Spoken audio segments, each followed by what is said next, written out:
have awesome movies, and we have very special events. And so we're going to talk about the two films that are opening today. My Cousin Rachel, starring probably the Grand's favorite Rachel Weisz, who is in every great movie and all the time. She's very busy. She's made so many movies in the last year. She's very busy. And what promises to make me cry, happy tears of joy, the new Dog and Kate Mara film, Megan Levy, which you saw yesterday, right? Yeah. And I can confirm you need tissues. I was in the theater. But tears of joy, right? Oh, yeah. Yeah, which is super exciting. So, now what do we do, producers? What's our next step? Talk about the film? All right, so we're going to watch the trailer. Trailer! You're completely infatuated with her. You're delusional. Stay away from me! Don't close the door. I cannot be alone with you. I've been worried about you. The headache, the sickness. This is a special batch. I've made it double strength. You could lose everything. Everything. Drink. You cannot come back to my house like some big war hero. Back off, Mom! You can't let your whole life fall apart over some dog. That dog saved my life.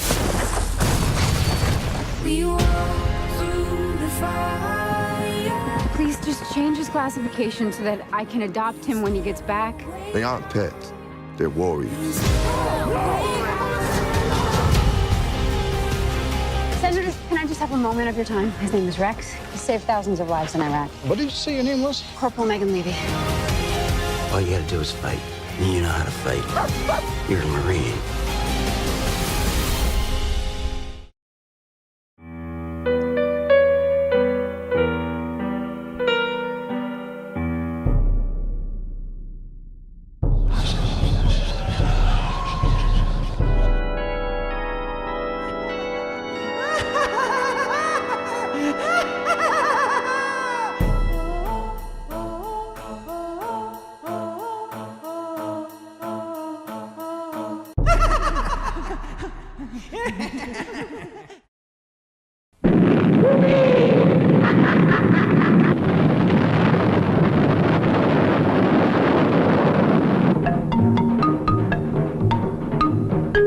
Attack! Russia.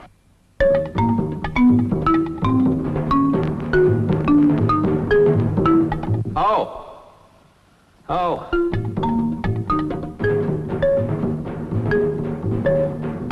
Base. 10 females to each male.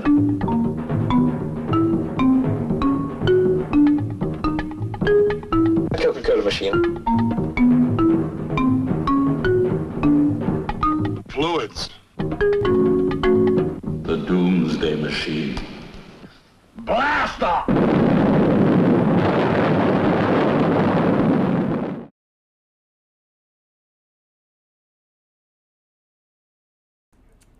right, so You that saw was them. so that was my Cousin Rachel trailer. Megan Levy. And, we watched both of them. And Dr. Jekyll. And Dr. Jekyll and Mr. Hyde. So that's why I felt it. And Dr. Strangelove. You saw 4 trailers for 4 extremely different and exciting trailer snapshots. We're getting a lot of help Awesome. today. So come see all of those movies. Yeah. We're going to talk a little bit about My Cousin Rachel. I don't have a Cousin Rachel, but I don't either. But our producer Laura does. So there you go. perfect. I'm really excited about this film. I'm a big fan of the original content that it was based on. We do have a trivia question we want to throw out there to see who has read some books. So My Cousin Rachel is based on a book. Who wrote it? Facebook and YouTube. Figure it out. Yeah. So type in the answer. And what do they win? Hey, Darcy or Laura. Tickets. Movie tickets. Woo. Yeah, you get a movie ticket. That's awesome. Yeah. So I'm excited about this. I love thrilling mystery period pieces with very amazing actors, and that's what it seems like the consensus is, that the performances are really incredible. The story is incredible because it comes from incredible source material, And did you have a favorite quote from a critic? For My Cousin Rachel? Yeah. I'm mostly focused on Megan Levy. Oh, you did? For this Okay. one. Perfect. Well, I really loved the Kenneth Turan review in the LA Times, so check it out. Right at the beginning, he says, "Its title couldn't be more innocuous and genteel, but don't be taken in. Anchored in an exceptionally persuasive performance by Rachel Weisz, My Cousin Rachel is not only a triumphant exercise in dark and delicious romantic ambiguity, the pitfalls of being taken in are what this melodramatic thriller is all about." Ooh. Sounds super fun. Yeah. So I'm excited about that. Let's talk about Megan Levy. Yeah? Is Cool. that what we do next? Yeah, Thank you. absolutely. So Megan Levy, I saw that one yesterday. Actually, I was at our test screening. But some facts about it first. On Rotten Tomatoes, it's at a 78%, so that's pretty awesome. Very solid, very solid. And I think My Cousin Rachel is at a 77, 78 as well. So Strong they're right 70s. about there. Female director, yay. Gabriella Cowperthwaite. That sounds right. Yeah, it's a very confusing spelling. But this is actually the same director who directed Blackfish back in 2013. So a that document- very different film. Yeah, but about the love of animals, which is really cool. Yeah, so Blackfish, that was a documentary feature, and this is her first Narrative, fiction yeah. feature. Yeah. Well, it's based on true story. story. Yeah. But her first feature. But yeah, female directors. Yeah. Awesome. And one of my favorite quotes that I found from a review was from Peter Keogh from the Boston Globe.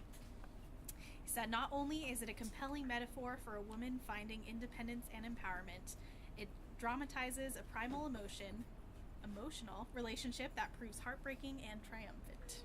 Triumphant. So this, I mean, it's a story about a young Marine who works with her canine, also soldier. Yeah. A very cool working dog, and they sniff out landmines. Is that what they're doing? Yeah. Bombs and landmines. Bombs and landmines. Terrifying. Yeah.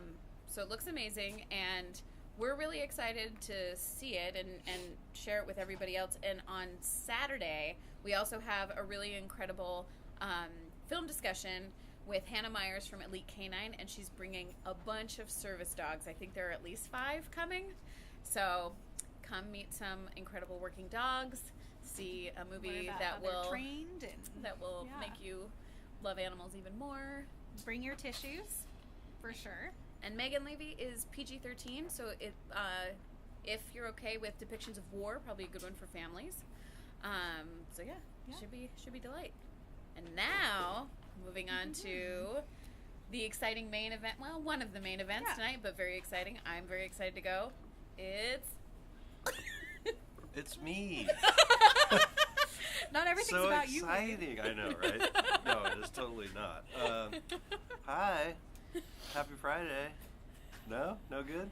No? Wait, who's back there? Dan. Oh, Grand Uncle Hi, Dan. Dan. What's up? Well, it's gone. Okay, so I came in wearing a t-shirt. I bore a t-shirt. It is let's talk backwards, though. I don't want to get to that. Surprise you in a second. So, Saturday we have at Weird Elephant at the Grand Cinema our weekly late-night cinephile infusion, Dr. Strangelove. And I'm just going to go quick with that. So everybody knows what Dr. Strangelove is, and if you haven't seen it, it's a must. I was talking to Brittany over at the coffee shop. She's like, I haven't seen it. It's the only Kubrick film I haven't seen. Oh, yeah. It is, I don't want to tell you to like it, but it's pretty good, So it's a sort of a timely selection. Things are stressful for some of us in this world right now, and it sort of harkens back to the Cold War era, although it's sort of a funhouse mirror version of that. It's also kind of part of our little black and white mini run. We had so much fun at Mad Max with an almost very close to sold out crowd. That was the black and chrome edition. We're doing Dr. Strangelove tomorrow night, and we're supposed to read a little review, right? Like a little review clip, okay? And it's also Rotten Tomatoes. It's 99% on Rotten Tomatoes. Yeah. So like the 1%, who are they, Who right? is that? It's like, what's going on? Anyway, they're not. They don't worry at all about the bomb. But anyway, so Roger Ebert, the maestro, said a few years ago before he died, he said, seen after 30 years, Dr. Strangelove seems remarkably fresh and undated. A clear-eyed, I'll hold it like a scroll, irreverent, dangerous satire The Nice. ending has this is a little summary because I didn't want to spoil. The ending has a purity that today's lily-livered happy ending technicians would probably find a way around. That's it. And also, there's a fantastic teaser trailer that we've been playing and is also on our newsletter. You guys just watched it. Wasn't that cool? Yeah. That's how to make trailers. You just cleverly put clips together and tease people with the movie. You don't just say, and here's what happens at the beginning, middle, and end, and then it's over. You know what I mean? So anyway. But let us... Also, Yes, Katie. I went to Enrama, who partners with us for Weird Elephant and features a Weird Elephant cocktail every Fantastic. week. Thank you. And so I had the Dr. Strangelove cocktail last night. And he is, Chris down at Enrama is being also very clever, connecting. So the Mad Max cocktail was awesome with mezcal and salt water, and it kind of tasted like gasoline. Ooh. And now it was really good. And now we moved on to another sort of... he's keeping with like the black and white theme, so it's a mezcal cocktail as well, also still with salt water, but with gin. It's crazy. So you got to try it. They do it every week, and so this is the Dr. Strangelove cocktail. Go What are you drink guys it. doing after this? Yeah, right? Yeah. Yeah. And Gin, if- gin, that's good for 60s. 60s Yeah. is gin. Yeah. You get a discount if you come with your ticket, or if you wear your Weird Elephant t-shirt, or Grand Cinema t-shirt. It's pretty cool. Okay. All right. So What we're else? done. Now what? Oh, let's move on. You want to do that now? You Yeah. sure? Yeah. We're gonna do this. We're taking crib off? style. Okay. Whoa, Re- whoa, ready whoa. to talk? Okay. Yeah. And All right. we're moving, and we're moving. I'll stay in front. Try to stay in the shot. We're doing well. Okay, let me introduce to you Josh from the Invincible Czars. Hey. Hey, what are we doing? What are we doing with you tonight? Tonight, why are you here? We're doing. Are we in why the are shop? we any of us here? Who are you? Tonight, I'm Josh Robbins. I'm with the Invincible Czars. We're from Austin, Texas.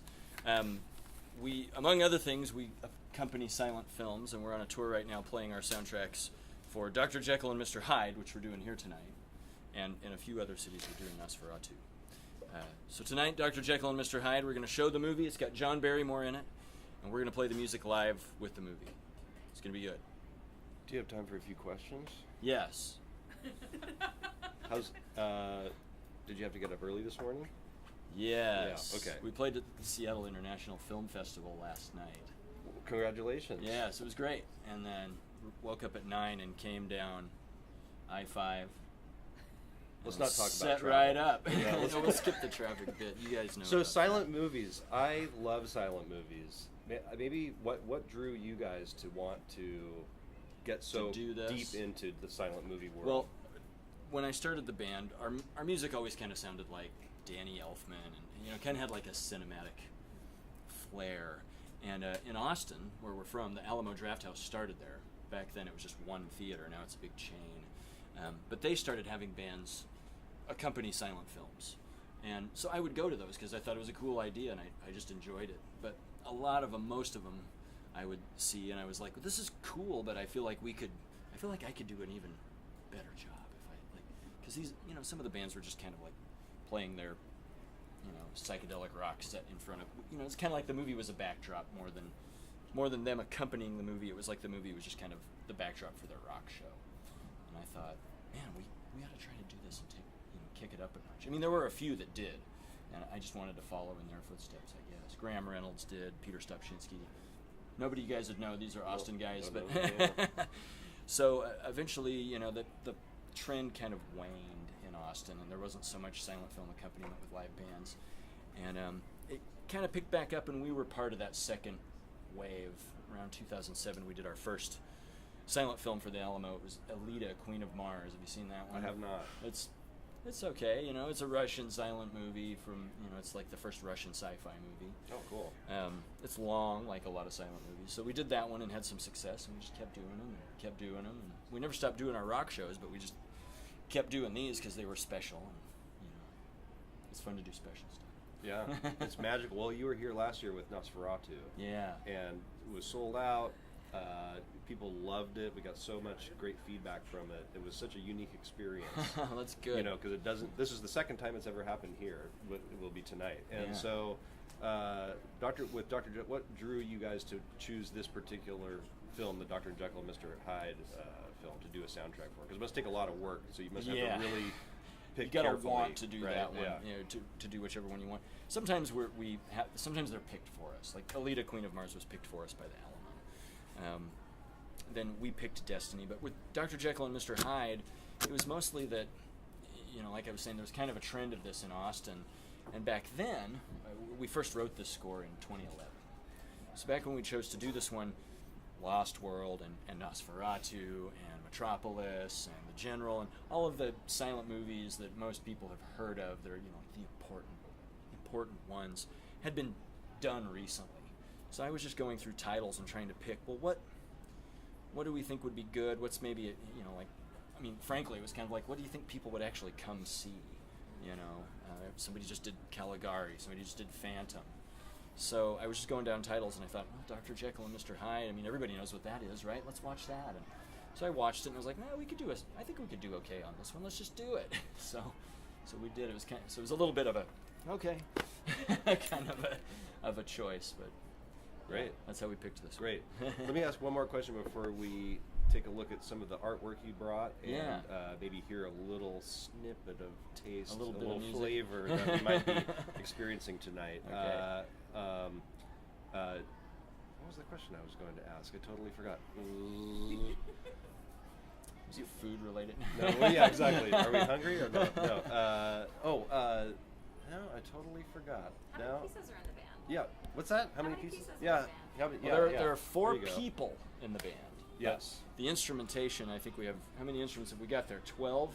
I play guitar, and I do all the triggers, so there's some sound effects, a little bit of Foley in the movie. Okay. And I do the drums in this, a little bit of drums, not a lot of drums. And then bass, guitar. So that's 4, right? Violin, keyboard, glockenspiel, bass, clarinet, flute, voice. 10? Is that all we got? What's over there? I think that's it. I'll play triangle. Can I just Come up and just hit the- triangle? yeah, we got I that would love thing. to do that. We get the Oh, chicken. I remembered my question now. Oh, yeah. Does it feel funny to? A lot of times you face the screen when you're playing. Yes. Does it feel a little bit odd to have a sold-out crowd or something like a That we big can't crowd? even see. You can't even see, and then you turn around, everybody's like, "Yay!" Is it a little unusual? That's a good question that we've never been asked. And so I'll say that at some venues where they just have like lots of stuff and all the tech, you know, like last night we were at the Triple Door. At those places, they'll set up like TV monitors for us, so Wow. we can face the audience. Nice. But that's a lot. And some of the Alamo Draft Houses have that, but not many.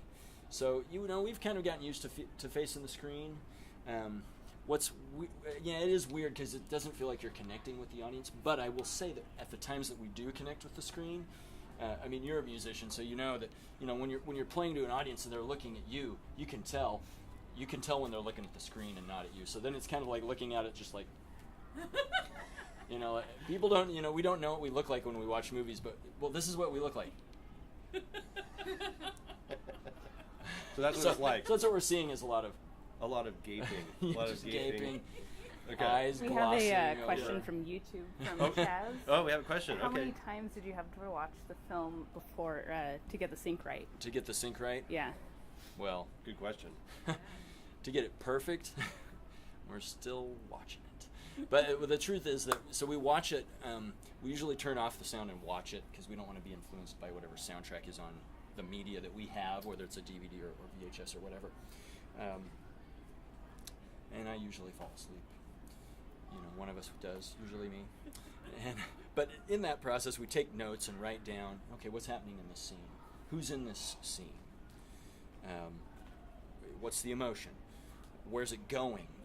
So we usually watch it then, but that one time as a group, and then we just start bringing in music. We always pick some classical music.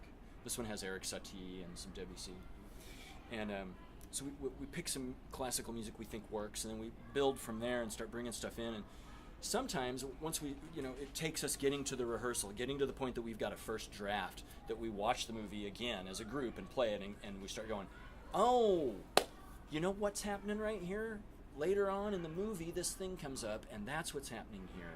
But because we haven't watched it with music, and because the music doesn't usually the music that's on a DVD is just like, it goes with the theme, but it's not like the music that's usually used to accompany silent films doesn't usually indicate things, like if a character Yeah. goes, you know, maybe we do something like ding, but you wouldn't see that on a DVD. So, I see. So little things like that'll happen where we go, oh, he's thinking here, he thought in that other scene, oh, let's use the same sound for when he's thinking, ding here and ding there, ding.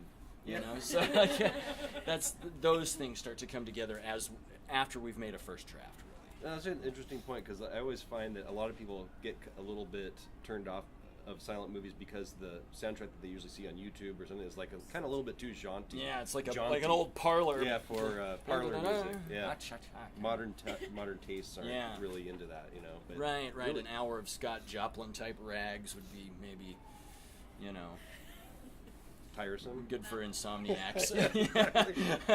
Well, hey, thanks for. Let's look a little bit at the artwork you guys brought. Oh, sure. Because these are for sale. Yeah, and we I got have posters. We're gonna have T-shirts for sale. We have T-shirts for sale, and our artist is Leah Levies down in Austin.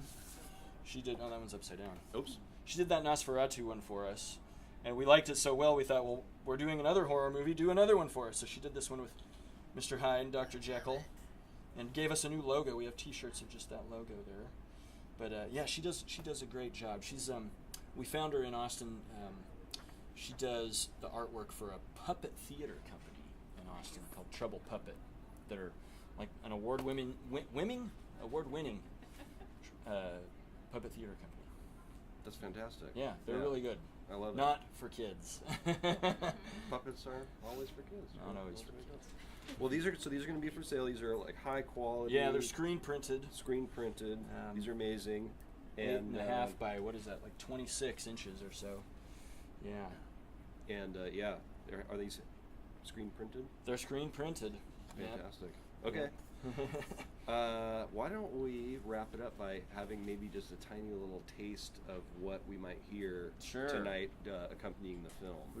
We got Phil on the violin. We got Phil. There he is. He's on the. Oh well, you could also see some bone symbol, which happens a lot. This is what's called taking us out. There we go. Isn't that spooky?